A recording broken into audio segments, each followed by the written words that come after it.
وقضى ربك ألا تعبدوا إلا إياه وبالوالدين إحسانا إما يبلغن عندك الكبر أحدهما أو كلاهما فلا تقل لهما أف ولا تنهرهما وقل لهما قولا كريما. السلام عليكم ورحمة الله وبركاته.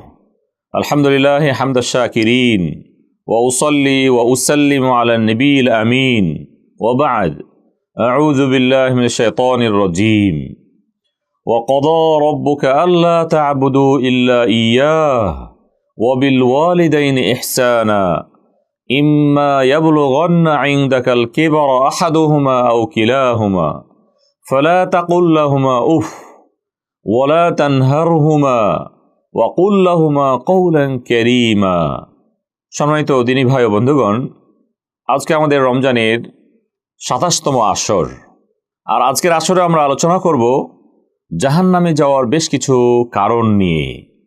আমরা ২৬তম আসরে জাহান্নামে যাওয়ার বেশ কিছু গুরুত্বপূর্ণ কারণ আমরা উল্লেখ করেছি।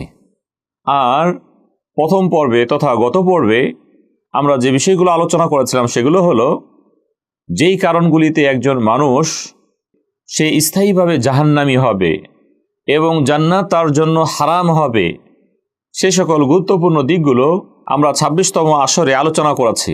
আর আজকে আমাদের ২৭তম আসরে আমরা আলোচনা করব জাহান্নামে যাওয়ার আরও কারণ রয়েছে, যেই কারণগুলিতে একজন মানুষ যদিও সে জাহান্নামে যাবে তবে সে স্থায়ীভাবে জাহান্নামী হবে না, বরং আল্লাহ সুবহানাহু ওয়া তাআলার অনুগ্রহ অনুকম্পায় তার আমলের ভিত্তিতে তিনি আবারও সুযোগ লাভ করবেন। আল্লাহ সুবহানাহু ওয়া তাআলা তাকে জাহান্নাম থেকে জান্নাত দেবেন।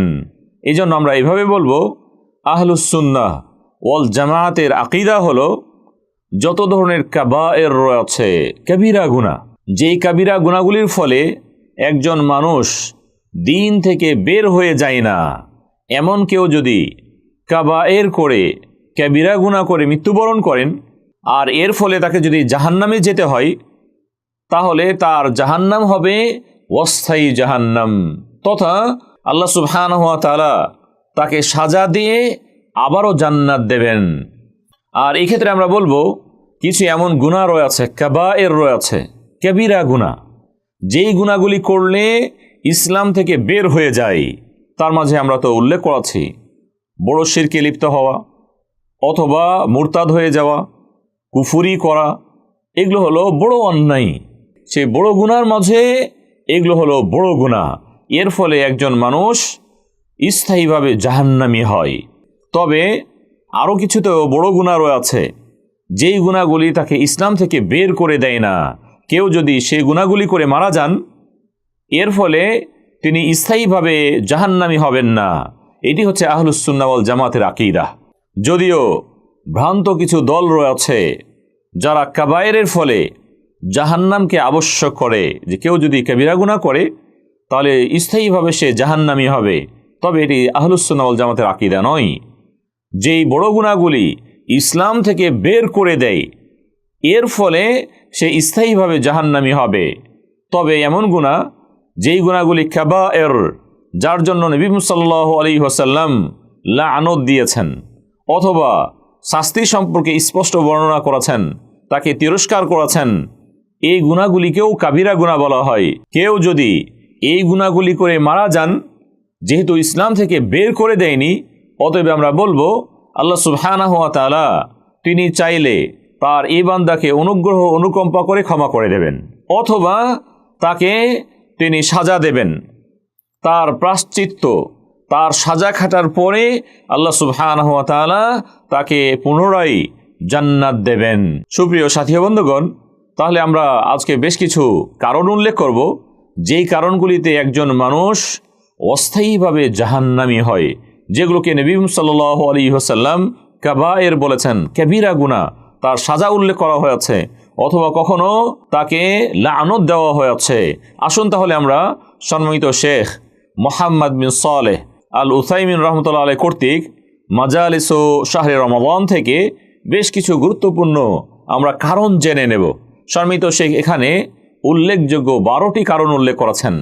যদিও জাহান্নামে যাওয়ার অথবা জাহান্নামী হওয়ার কারণ অসংখ্য। আল্লাহ সুবহানাহু ওয়া তাআলা কোরআন মাজিদে, নবী সাল্লাল্লাহু আলাইহি ওয়াসাল্লাম হাদিসে অনেক কারণ উল্লেখ করেছেন। সুপ্রিয় সাথী বন্ধুগণ, আমরা গুরুত্বপূর্ণ আজকে 12টি কারণ জেনে নেব, যার ফলে একজন মানুষ জাহান্নামী হবে, তবে এর ফলে স্থায়ীভাবে জাহান্নামী হবে না। ইতোপূর্বে আমরা আলোচনা করেছি যেই কারণগুলি আমরা উল্লেখ করব অথবা উল্লেখ করা হয়েছে, যেই কারণগুলির ফলে একজন মানুষ জাহান্নামে যেতে পারে তবে ইসলাম থেকে বের করে দেয় না।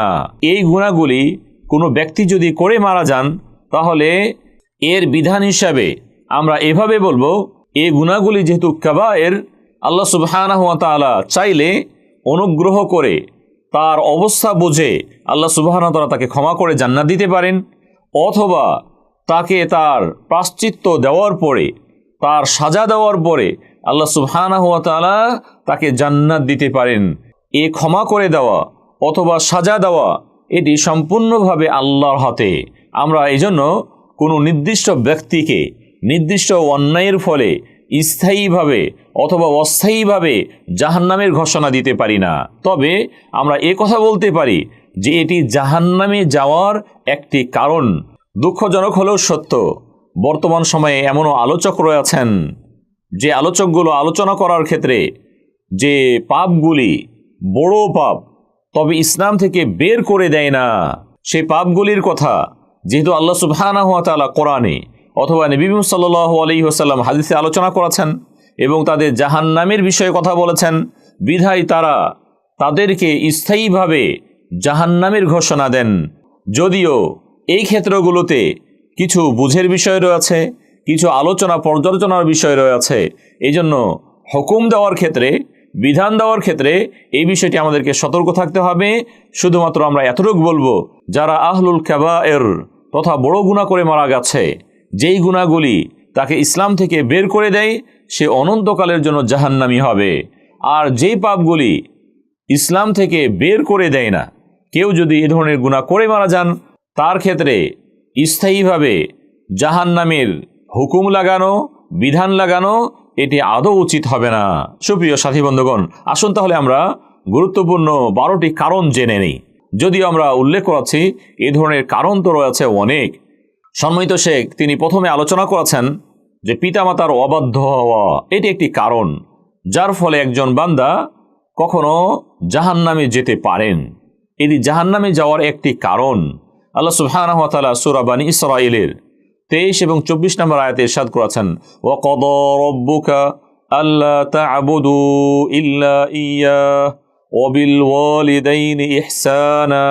আল্লাহ সুবহানাহু ওয়া তাআলা তিনি ফরজ করেছেন, লিপিবদ্ধ করেছেন যে একমাত্র তারই ইবাদত করা হবে এবং পিতামাতার সাথে সদ্য আচরণ করা হবে।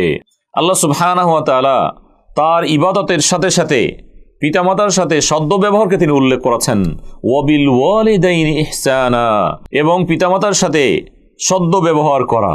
আল্লাহ সুবহানাহু ওয়া তাআলা ইরশাদ করেছেন, ইম্মা ইয়াবলুগান্না ইনদাকাল কিবারা আহাদুহুমা আও কিলাহুমা ফালা তাকুল লাহুমা উফ। আল্লাহ সুবহানাহু ওয়া তাআলা ইরশাদ করেছেন যে পিতামাতার দুজন অথবা একজন যদি তারা বার্ধক্যে পৌঁছে, তুমি তাদেরকে শব্দ উচ্চারণ করো না, এ ধরনের কঠিন শব্দ উচ্চারণ করো না যার দ্বারা তারা কষ্ট অনুভব করবে, বরং ওয়াকুল লাহুমা কওলান কারীমা, পক্ষান্তরে তুমি নরম ভাষাতে, সুন্দর ভাষাতে, তুমি আদবের সাথে কথা বলো। আল্লাহ সুবহানাহু ওয়া তাআলা এখানে পিতামাতার প্রতি সদ্য ব্যবহার করা, তাদের হকুক আদা করা, তাদের সাথে সুন্দরভাবে নরম ভাষায় আদবের সাথে কথা বলাকে আবশ্যক করেছেন। আর এ মর্মে শরীয়তের দলিল কিন্তু অনেক। আল্লাহ সুবহানাহু ওয়া তাআলা সূরা লোকমানের 14 নম্বর আয়াতে ইরশাদ করেছেন, আনিশকুর লি ওয়া লিওয়ালিদাইক ইলাইয়াল মাসির, আমার কৃতজ্ঞতা প্রকাশ করো এবং তুমি আরও কৃতজ্ঞ হও তোমার পিতামাতার। আর অবশেষে আমার নিকটেই ফিরে আসতে হবে। আল্লাহ সুবহানাহু ওয়া তাআলা তাহলে এখানে তিনি উল্লেখ করেছেন যে আল্লাহ সুবহানাহু ওয়া তাআলার কৃতজ্ঞতা প্রকাশ করা হবে। অতঃপর আল্লাহ সুবহানাহু ওয়া তাআলা উল্লেখ করেছেন যে পিতামাতার প্রতি তোমরা কৃতজ্ঞ হও, তথা তাদের হকুক রয়েছে, তাদের প্রাপ্য রয়েছে আমাদের উপরে। কেননা আমরা এভাবে বলতে পারি, উজুদুনা লি উজুদিহিম, তাদের উপস্থিতির কারণে আমরা এই পৃথিবীতে আসতে পেরেছি। তারা যদি না থাকতেন তাহলে কিন্তু আমরা এই পৃথিবীতে আসতে পারতাম না। তাহলে আমাদের আসার কারণ, যে মাধ্যমে আমরা পৃথিবীতে এসেছি, সেই মাধ্যম হলেন পিতামাতা। এই জন্য আল্লাহ সুবহানাহু ওয়া তাআলা ইরশাদ করেছেন যে তোমরা আমার কৃতজ্ঞতা প্রকাশ করো, এমনকি তোমরা তোমাদের পিতামাতার প্রতি কৃতজ্ঞ হও। আল্লাহ সুবহানাহু ওয়া তাআলা তাই তো তিনি পিতামাতার হকুক, তাদের প্রাপ্যকে বাড়িয়ে দিয়েছেন। বিধায় আমরা বলবো, কেউ যদি পিতামাতার সাথে অন্যায় আচরণ করেন, তাকে গালমন্দ করেন, তিরস্কার করেন, তাহলে এটি মিনাল কাবায়ের। নবী সাল্লাল্লাহু আলাইহি ওয়াসাল্লাম যখন তিনি বড় গুনাহগুলি আলোচনা করেছেন, তার মধ্যে একটি গুনাহ তিনি আলোচনা করেছেন, ওয়া উকুকুল ওয়ালিদাইন, পিতামাতার অবাধ্য হওয়া, তাদের সাথে অন্যায় আচরণ করা। আর এই মর্মে নবী সাল্লাল্লাহু আলাইহি ওয়াসাল্লাম থেকে হাদিস বর্ণিত হয়েছে, যে হাদিসটি নাসাইতে এসেছে, মুসনাদে আহমদে এসেছে। নবী সাল্লাল্লাহু আলাইহি ওয়াসাল্লাম ইরশাদ করেছেন, সালাসাতুন কদ হারামাল্লাহু আলাইহিমুল জান্নাহ। নবী সাল্লাল্লাহু আলাইহি ওয়াসাল্লাম ইরশাদ করেছেন যে 3 প্রকার ব্যক্তির জন্য আল্লাহ সুবহানাহু ওয়া তাআলা জান্নাতকে হারাম করেছেন। নবী সাল্লাল্লাহু আলাইহি ওয়াসাল্লাম প্রথম প্রকার উল্লেখ করেছেন মুদমিনুল খামর, যারা মদ পানে আসক্ত। আর দ্বিতীয় প্রকার ব্যক্তি উল্লেখ করেছেন ওয়াল আকুল লিওয়ালিদাইহি, যারা পিতামাতার অবাধ্য। আর এই হাদিসে আমরা খুব স্পষ্ট হতে পেরেছি, নবী সাল্লাল্লাহু আলাইহি ওয়াসাল্লাম জাহান্নামে যাওয়ার একটি কারণ তিনি উল্লেখ করেছেন, ওয়াল আকুল লিওয়ালিদাইহি, পিতামাতার অবাধ্য হওয়া অথবা জাহান্নাম হারাম হওয়ার এটি কারণ তিনি উল্লেখ করেছেন। অতএব আমরা বলবো, আর এটি হচ্ছে প্রথম কারণ, যেই কারণে একজন মানুষ জাহান্নামী হতে পারে। তবে আমরা উল্লেখ করেছি, যদিও এটি কবিরা গুনাহ, তবে এর ফলে ব্যক্তি ইসলাম থেকে বের হবে না। বিধায় আমরা বলবো, কোনো ব্যক্তি যদি এ অন্যায় করে মারা যান, এটি আল্লাহ সুবহানাহু ওয়া তাআলার ইচ্ছাধীন থাকবে, তিনি তাকে ক্ষমা করে দিতে পারেন, অথবা তাকে তার অন্যায়ের সাজা দেওয়ার পরে তিনি তাকে জান্নাত দিতে পারেন। জান্নাত এবং জাহান্নাম হলো ঈমানের ভিত্তিতে। কারো ঈমানে যদি শিরকের সংমিশ্রণ না ঘটে, কুফুরের সংমিশ্রণ না ঘটে, অথবা মুরতাদ হওয়ার কোনো কারণ না ঘটে, এর ফলে সে স্থায়ীভাবে জাহান্নামী হবে না, বরং আল্লাহ সুবহানাহু ওয়া তাআলা অনুগ্রহ করে তাকে সাজা দেওয়ার পরে আবারও তাকে জান্নাত দেবেন। আর দ্বিতীয় কারণ বলবো, আত্মীয়তার সম্পর্ক ছিন্ন করা, এটি আরেকটি কারণ। এর ফলে একজন মানুষ জাহান্নামী হতে পারে। আর এই মর্মে নবী সাল্লাল্লাহু আলাইহি ওয়াসাল্লাম থেকে হাদিস বর্ণনা করেছেন জুবাইর বিন মুতঈম রাদিয়াল্লাহু তাআলা আনহু আরদাহ। নবী সাল্লাল্লাহু আলাইহি ওয়াসাল্লাম ইরশাদ করেছেন, লা ইয়াদখুলুল জান্নাতা কাতি', যে হাদিসটি সহিহ বুখারী এবং মুসলিম বর্ণিত হয়েছে। আল্লাহ নবী বর্ণনা করেছেন, যে ব্যক্তি আত্মীয়তার সম্পর্ক ছিন্নকারী, সে জান্নাতে প্রবেশ করবে না, তথা আল্লাহ সুবহানাহু ওয়া তাআলা তাকে কখনো জাহান্নামে দিতে পারেন। আর এটি হচ্ছে আত্মীয়তার সম্পর্ক ছিন্ন করার ফলস্বরূপ। আর এই মর্মে আমরা আরও হাদিস আলোচনা করতে পারি, যে হাদিসটি বর্ণনা করেছেন আবু হুরায়রা রাদিয়াল্লাহু তাআলা আনহু থেকে। হাদিসটি সহিহ বুখারী এবং মুসলিম বর্ণিত হয়েছে। নবী সাল্লাল্লাহু আলাইহি ওয়াসাল্লাম ইরশাদ করেছেন, আল্লাহ সুবহানাহু ওয়া তাআলা যখন তার সৃষ্টিকুলকে তিনি সৃষ্টি করলেন, সেগুলোকে অস্তিত্ব দিলেন, আত্মীয়তার সম্পর্ক, এই সম্পর্কটি আল্লাহর সাথে কথোপকথন করল। আর সে বলল, আল্লাহর সাথে এভাবে কথা বলল, হাযা মাকামুল আইযি বিকা মিনাল কতিআহ। ক্বালা নাআম আমা তারদিনা আন আসিলা মান ওয়াসালাকি ওয়া আকতাআ মান কতাআকি? কুলতু বালা। আত্মীয়তার সম্পর্ক আল্লাহর সাথে কথা বলল, যে এটি তো উপযুক্ত সময় আত্মীয়তার সম্পর্ক বিচ্ছিন্নকারী থেকে আশ্রয় চাওয়ার। আল্লাহ সুবহানাহু ওয়া তাআলা বললেন, হ্যাঁ, তুমি কি এটি পছন্দ করো না যে তোমার সাথে যে সম্পর্ক বজায় রাখবে, আমি তার সাথে সম্পর্ক বজায় রাখব, আর যে তোমার সাথে সম্পর্ক বিচ্ছিন্ন করে ফেলবে, আমি তার সাথে সম্পর্ক বিচ্ছিন্ন করব। তখন সে বলল, ক্বালাত বালা ইয়া রব, হ্যাঁ হে আল্লাহ, আমি তো এটিই চাচ্ছি। এরপর আল্লাহ সুবহানাহু ওয়া তাআলা তাকে বললেন, ফাহুয়া লাকি, তুমি যেটি চাচ্ছ সেটিই হবে।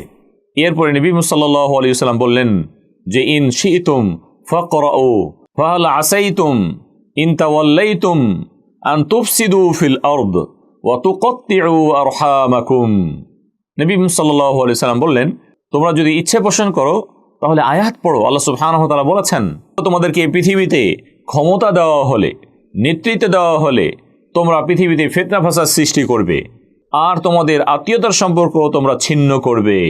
এখানে আল্লাহ সুবহানাহু ওয়া তাআলা আত্মীয়তার সম্পর্ক বিচ্ছিন্ন করা সম্পর্কে তিনি আলোচনা করেছেন। আয়াতের শেষে তিনি উল্লেখ করেছেন, উলাইকা লা'নাহুমুল্লাহ। আল্লাহ সুবহানাহু ওয়া তাআলা এদের প্রতি তিনি লানত দিয়েছেন, অভিশাপ দিয়েছেন। এটি হচ্ছে তাহলে দ্বিতীয় কারণ যার ফলে একজন মানুষ সে জাহান্নামে যেতে পারে। আমরা জাহান্নামে যাওয়ার তৃতীয় কারণ বলবো সুদ খাওয়া, সুদে লেনদেন করা। এ সম্পর্কে আল্লাহ সুবহানাহু ওয়া তাআলা সূরাত আল ইমরানের 132 নম্বর আয়াতে ইরশাদ করেছেন, ইয়া আইয়ুহাল্লাযীনা আমানু লা তাকুলুর রিবা আদআফাম মুদাআফা। হে ঈমানদারেরা, তোমরা চক্রাহারে তোমরা সুদ গ্রহণ করো না। তাহলে সুদ গ্রহণ করা এটি বড় ধরনের একটি অন্যায়, যার ফলে আল্লাহ সুবহানাহু ওয়া তাআলা ব্যক্তিকে জাহান্নামে দিতে পারেন। জাহান্নামে যাওয়ার একটি কারণ হলো সুদ গ্রহণ করা। একইভাবে আল্লাহ সুবহানাহু ওয়া তাআলা সূরাতুল বাকারার 275 নম্বর আয়াতে ইরশাদ করেছেন, আল্লাযীনা ইয়াকুলুনার রিবা লা ইয়াকুমুনা ইল্লা কামা ইয়াকুমুল্লাযী ইয়াতাখাব্বাতুহুশ শাইতানু মিনাল মাস। আল্লাহ সুবহানাহু ওয়া তাআলা সুদখোরদের বিষয়ে তিনি আলোচনা করেছেন যে যারা সুদ গ্রহণ করে, লেনদেন করে, তারা এমন অবস্থায় দণ্ডায়মান হবে যেমনটি শয়তান তাকে আসর করেছে। আল্লাহ সুবহানাহু ওয়া তাআলা আয়াতের শেষে উল্লেখ করেছেন, কেউ যদি সুদ গ্রহণ থেকে ক্ষান্ত দেয় তাহলে তার মূলধন তো তারই থাকবে। ওমান আদা ফাউলাইকা আসহাবুন নার হুম ফিহা খালিদুন। আল্লাহ সুবহানাহু ওয়া তাআলা তিনি উল্লেখ করেছেন, পুনরায় যদি তারা সুদ গ্রহণ করে তারা হলো জাহান্নামী এবং স্থায়ীভাবে তারা জাহান্নামে থাকবে। সুপ্রিয় সাথী বন্ধুগণ, এখানেও কিন্তু আমরা কারণ জানতে পেরেছি। জাহান্নামে যাওয়ার একটি কারণ হলো সুদ গ্রহণ করা, সুদ লেনদেন করা। আর সুদ গ্রহণ করা, লেনদেন করা, সাক্ষী থাকা, এই বিষয়ে নবী সাল্লাল্লাহু আলাইহি ওয়াসাল্লাম থেকে হাদিস বর্ণিত হয়েছে, যারা সুদ লেনদেন করবে অথবা সাক্ষ্য থাকবে অথবা লিখবে অথবা সাহায্য করবে, সকলেই কিন্তু একই পাপের হকদার। তাহলে আমরা খুব স্পষ্ট হতে পেরেছি জাহান্নামে যাওয়ার একটি বড় কারণ হলো সুদ গ্রহণ করা। আর সম্মানিত শেখ, জাহান্নামে যাওয়ার চতুর্থ কারণ এখানে উল্লেখ করেছেন, যারা এতিমের অর্থ সম্পদ ভক্ষণ করবে। আল্লাহ সুবহানাহু ওয়া তাআলা সূরা নিসার 10 নম্বর আয়াতে ইরশাদ করেছেন, ইন্নাল্লাযীনা ইয়াকুলুনা আমওয়ালাল ইয়াতামা যুলমা ইন্নামা ইয়াকুলুনা ফি বুতুনিহিম নারা ওয়া সায়াসলাউনা সাঈরা। আল্লাহ সুবহানাহু ওয়া তাআলা ইরশাদ করেছেন, যারা এতিমের মাল ভক্ষণ করবে, আত্মসাৎ করবে, তারা মূলত তাদের পেটে জাহান্নামের আগুন ভক্ষণ করবে এবং তারা হবে জাহান্নামী, ওয়ালিয়াযু বিল্লাহ। তাহলে আমরা এখানে স্পষ্ট হতে পেরেছি, যারা এতিমের সম্পদ আত্মসাৎ করে ফেলে, খেয়ে ফেলে, তারা মূলত এতিমের সম্পদ খায়নি, তারা জাহান্নামের আগুন ভক্ষণ করেছে। আল্লাহ সুবহানাহু ওয়া তাআলা আমাদের সকলকে জাহান্নামের আগুন থেকে বাঁচান, আল্লাহুম্মা আমিন। সুপ্রিয় সাথী বন্ধুগণ, আমরা পঞ্চম কারণ বলবো মিথ্যা সাক্ষী দেওয়া। মিথ্যা বলা এটি মহা অন্যায়। আর এটি যদি হয় সাক্ষ্য দেওয়ার ক্ষেত্রে, কারো ক্ষেত্রে মিথ্যা সাক্ষী দেওয়া, এ মর্মে হাদিস বর্ণিত হয়েছে, লান তাজুলা কদামা শাহিদি জুর হাত্তা ইউজিবাল্লাহু লাহুন নার। যদিও হাদিসটি নিয়ে ওলামাদের মাঝে কথা রয়েছে। আল্লাহ সুবহানাহু ওয়া তাআলা মিথ্যার সাক্ষীদাতাকে এক পা অগ্রসর হতে দেবেন না যতক্ষণ না তাকে জাহান্নামে দেবেন, তথা তাকে আল্লাহ সুবহানাহু ওয়া তাআলা জাহান্নামে দেবেন। আর এই মর্মে যথেষ্ট হাদিস বর্ণিত হয়েছে। নবী সাল্লাল্লাহু আলাইহি ওয়াসাল্লাম সাহাবীদেরকে উদ্দেশ্য করে বললেন যে বড় যে গুনাহগুলি রয়েছে, যেগুলো বড়র বড়, কাবীরার কাবীরা, এ সম্পর্কে কি তোমাদেরকে সংবাদ দেব না? এরপরে নবী সাল্লাল্লাহু আলাইহি ওয়াসাল্লাম আল ইশরাকু বিল্লাহ ওয়া উকুকুল ওয়ালিদাইন, নবী সাল্লাল্লাহু আলাইহি ওয়াসাল্লাম তিনি শিরিক সম্পর্কে উল্লেখ করলেন, অনুরূপভাবে পিতামাতার অবাধ্যতা সম্পর্কে উল্লেখ করলেন। এভাবে উল্লেখ করতে যে তিনি বলছিলেন, আলা ওয়া শাহাদাতাজ জুর, আলা ওয়া শাহাদাতাজ জুর, তোমরা সতর্ক হও মিথ্যা সাক্ষী দেওয়া থেকে, তোমরা সতর্ক হও মিথ্যা সাক্ষী দেওয়া থেকে। আর এটি হচ্ছে আকবরুল কাবায়েরের মাঝে, বড় যে অন্যায়গুলি রয়েছে তার মাঝে একটি বড় গুনাহ হলো মিথ্যার সাক্ষী দেওয়া। এই জন্য আমাদেরকে সতর্ক হতে হবে মিথ্যা বলা থেকে, মিথ্যার সাক্ষ্য দেওয়া থেকে। মিথ্যা বলা যেখানে হারাম, কারো বিষয়ে সাক্ষী দিয়ে মিথ্যাকে সত্য করা, সত্যকে মিথ্যা করা এটি আরও বড় অন্যায়, এটি জাহান্নামে যাওয়ার একটি কারণ। অথবা ষষ্ঠ আমরা কারণ বলবো ঘুষদাতা, ঘুষ গ্রহীতা। নবী সাল্লাল্লাহু আলাইহি ওয়াসাল্লাম থেকে হাদিস বর্ণিত হয়েছে, আর রাশি ওয়াল মুরতাশি ফিন্নার, ঘুষদাতা এবং ঘুষ গ্রহীতা উভয়ে তারা হলো জাহান্নামী। এটি তাহলে ষষ্ঠ কারণ। যত ধরনের ঘুষ রয়েছে, বিশেষ করে বিচার ফয়সালার ক্ষেত্রে ঘুষ দেওয়া, ঘুষ লেনদেন করা, এটি বড় ধরনের অন্যায়, এটি কবিরা গুনাহ। এর ফলে একজন মানুষ জাহান্নামী হতে পারে। অতঃপর আমরা সপ্তম কারণ বলবো মিথ্যা শপথের মাধ্যমে অন্যের মালকে, অন্যের সম্পদকে হালাল করা, চাই সেটি জায়গা সম্পদ হতে পারে অথবা অর্থ সম্পদ হতে পারে। আর এই মর্মে নবী সাল্লাল্লাহু আলাইহি ওয়াসাল্লাম থেকে হাদিস বর্ণিত হয়ে আছে, মান ইকতাতা মাল আখিহিল মুসলিম বিয়ামিনিন ফাজিরাহ ফালিয়াতাবাওয়া মাকআদাহু মিনান নার। নবী সাল্লাল্লাহু আলাইহি ওয়াসাল্লাম ইরশাদ করেছেন, যে ব্যক্তি মিথ্যা শপথের মাধ্যমে অন্য ভাইয়ের অর্থ সম্পদ সে দখল করে নিল, নবী সাল্লাল্লাহু আলাইহি ওয়াসাল্লাম বলেছেন সে যেন তার স্থানকে জাহান্নামে করে নিল। আল্লাহু আকবার। তাহলে মিথ্যা বলা যেখানে অন্যায়, কেউ যদি মিথ্যা শপথ দেয় অত মিথ্যা সাক্ষ্য দেয়, সবগুলোই কিন্তু বড় অন্যায়। আর জাহান্নামে যাওয়ার অষ্টম কারণ আমরা বলবো কোনো বিচারক যদি অন্যায়ভাবে বিচার করেন। এই মর্মে হাদিস বর্ণিত হয়েছে, নবী সাল্লাল্লাহু আলাইহি ওয়াসাল্লাম ইরশাদ করেছেন, আল কুদাতু সালাসাতুন ওয়াহিদুন ফিল জান্নাহ ওয়াসনানি ফিন নার। আল্লাহ নবী বলেছেন যে যারা বিচারক হবেন তারা তিন ধরনের বিচারক হবেন বা তিন প্রকার বিচারক হবেন। এক প্রকার বিচারক তিনি হবেন জান্নাতি, আর দুই প্রকার বিচারক হলো জাহান্নামী। এদের মাঝে আল্লাহ নবী উল্লেখ করেছেন, প্রথম বিচারক হলো যে অন্যায়ভাবে বিচার করবে সে জাহান্নামী হবে, আর দ্বিতীয় জন হলো যে তার অজ্ঞতাবশত বিষয় সম্পর্কে না জেনে শুনে সে বিচার করবে। তাহলে এই হাদিসে আমরা স্পষ্ট হতে পেরেছি, এমন বিচারক যে অন্যায়ভাবে বিচার করবে, জেনে বুঝে অন্যায় বিচার করবে, যেমনটি অন্যায় একইভাবে বিষয় সম্পর্কে অজ্ঞতাবশত না জেনে শুনে বিচার করা, এটিও কিন্তু জাহান্নামে যাওয়ার কারণ। তাহলে আমরা এখানে অষ্টম কারণ জেনেছি। অথবা জাহান্নামে যাওয়ার আমরা নবম কারণ বলবো কোনো রাজা যদি তার প্রজাদেরকে, তার নেতৃত্বাধীন যারা প্রজা রয়েছেন তাদেরকে যদি ধোঁকা দেন অথবা তাদের অকল্যাণ কামনা করেন, এই ক্ষেত্রে এটি জাহান্নামে যাওয়ার একটি কারণ। কেননা এই মর্মে নবী সাল্লাল্লাহু আলাইহি ওয়াসাল্লাম থেকে হাদিস বর্ণিত হয়ে আছে, মা মিন আবদিন ইস্তারঈহিল্লাহ রাইয়াতান ইয়ামুতু ইয়াওমা ইয়ামুতু ওয়া হুয়া গাশুন লিরাইয়াতিহি ইল্লা হাররামাল্লাহু আলাইহিল জান্নাহ। নবী সাল্লাল্লাহু আলাইহি ওয়াসাল্লাম ইরশাদ করেছেন, যাকে আল্লাহ সুবহানাহু ওয়া তাআলা শাসক বানিয়েছেন, তিনি যদি তার প্রজাদেরকে ধোঁকা দেন, আল্লাহ নবী বলেছেন সে এমত অবস্থায় আল্লাহর কাছে উঠবে ধোঁকাদার হিসেবে, তার প্রতি আল্লাহ সুবহানাহু ওয়া তাআলা জান্নাতকে হারাম করবেন তথা তাকে জাহান্নামে দেবেন। তাহলে জাহান্নামে যাওয়ার একটি কারণ হলো কোনো রাজা যদি তার প্রজার প্রতি অন্যায় আচরণ করেন, তাকে ধোঁকা দেন, তাহলে এটিও কিন্তু একটি জাহান্নামে যাওয়ার কারণ। সুপ্রিয় সাথী বন্ধুগণ, আজকের ২৭তম আসরে আমরা জাহান্নামে যাওয়ার বেশ কিছু কারণ উল্লেখ করেছি। আর এ ধরনের কারণ তো অনেক, আমরা আরও কিছু কারণ বলতে পারি। দশম প্রকার ব্যক্তি, যেই কারণে একজন ব্যক্তি জাহান্নামী হবে, এখানে সম্মানিত শেখ উল্লেখ করেছেন যারা তাদের ছবি অঙ্কন করে। ছবি অঙ্কন করা এটি বড় ধরনের একটি গুনাহ। কেননা নবী সাল্লাল্লাহু আলাইহি ওয়াসাল্লাম থেকে বিভিন্ন হাদিস বর্ণিত হয়েছে, আশাদ্দুন নাসি আযাবান ইয়াউমাল কিয়ামাহ আল মুসাউউরুন। কাল কিয়ামত দিবসে যাদেরকে কঠিন আযাব দেওয়া হবে তারা হলেন যারা ছবি অঙ্কন করেছেন। এজন্য ছবি অঙ্কন করা এটি কবিরা গুনাহ। আর এই মর্মে অন্য বর্ণনাতে এসেছে যেই ছবিগুলো সে অঙ্কন করবে আল্লাহ সুবহানাহু ওয়া তাআলা সেগুলোতে আত্মা দেবেন এবং তাকে আযাব দেওয়া হবে। আর এটি হচ্ছে জাহান্নামে যাওয়ার একটি কারণ।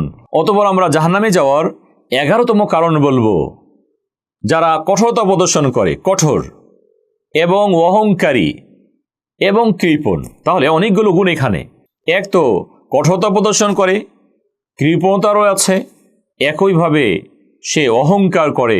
এই মর্মে নবী সাল্লাল্লাহু আলাইহি ওয়াসাল্লাম থেকে হাদিস বর্ণিত হয়ে আছে, আল্লাহ নবী বলেছেন, আলা উখবিরুকুম বিআহলিন নার, আমি কি তোমাদেরকে জাহান্নামীদের সম্পর্কে সংবাদ দেব না?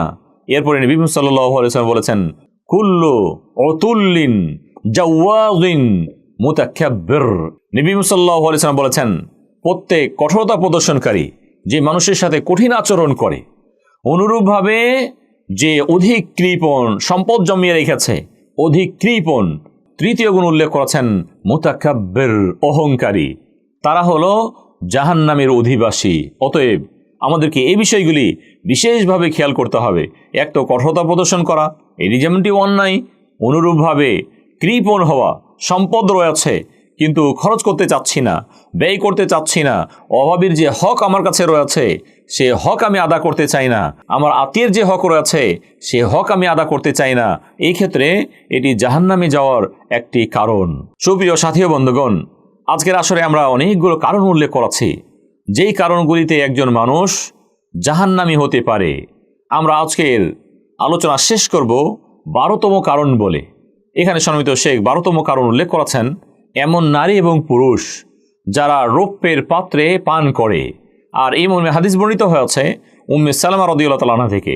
নবী সাল্লাল্লাহু আলাইহি ওয়াসাল্লাম ইরশাদ করেছেন, আল্লাযী ইয়াশরাবু ফি ইনাইল ফিদ্দাহ ইন্নামা ইউজারজিরু ফি বাতনিহি নার জাহান্নাম। নবী সাল্লাল্লাহু আলাইহি ওয়াসাল্লাম ইরশাদ করেছেন, যে ব্যক্তি রৌপ্যের পাত্রে পান করলো সে যেন তার পেটে জাহান্নামের আগুন পূর্ণ করলো। এখানে আমরা খুব স্পষ্ট হতে পেরেছি, স্বর্ণ রৌপ্যের পাত্রে পান করা এটি মুমিনদের জন্য শোভনীয় নয়। এ সম্পর্কে হাদিস বর্ণিত হয়েছে, এটি কাফেরদের জন্য, তারা দুনিয়াতে আনন্দ উল্লাস করবে, তবে মুমিনদের জন্য আল্লাহ সুবহানাহু ওয়া তাআলা জান্নাতে সেগুলোকে সাজিয়ে রেখেছেন। সুপ্রিয় সাথী বন্ধুগণ, আজকের 27তম আসরে জাহান্নামে যাওয়ার অনেকগুলো আমরা কারণ উল্লেখ করেছি, গুরুত্বপূর্ণ 12টি কারণ উল্লেখ করেছি, যদিও জাহান্নামে যাওয়ার কারণ অনেক। আর যে বিষয়গুলি আজকে আমরা উল্লেখ করেছি সেগুলো হলো এমন কারণ যার ফলে একজন মানুষ জাহান্নামী হতে পারে, তবে স্থায়ীভাবে জাহান্নামী হবে না। তাকে আল্লাহ সুবহানাহু ওয়া তাআলা তার প্রায়শ্চিত্ত দিয়ে, তার প্রাপ্য সাজা দিয়ে তাকে আল্লাহ সুবহানাহু ওয়া তাআলা আবারও জান্নাতে প্রবেশ করাবেন। আমরা আল্লাহর কাছে দোয়া করছি, আল্লাহ সুবহানাহু ওয়া তাআলা আমাদের সকলকে জাহান্নামের আগুন থেকে বাঁচান। ওয়া সাল্লাল্লাহু তাআলা আলা নবিয়িনা মুহাম্মদ ওয়া আলা আলিহি ওয়া সাহবিহি ওয়া সাল্লাম। আসসালামু আলাইকুম ওয়া রাহমাতুল্লাহি ওয়া বারাকাতুহু।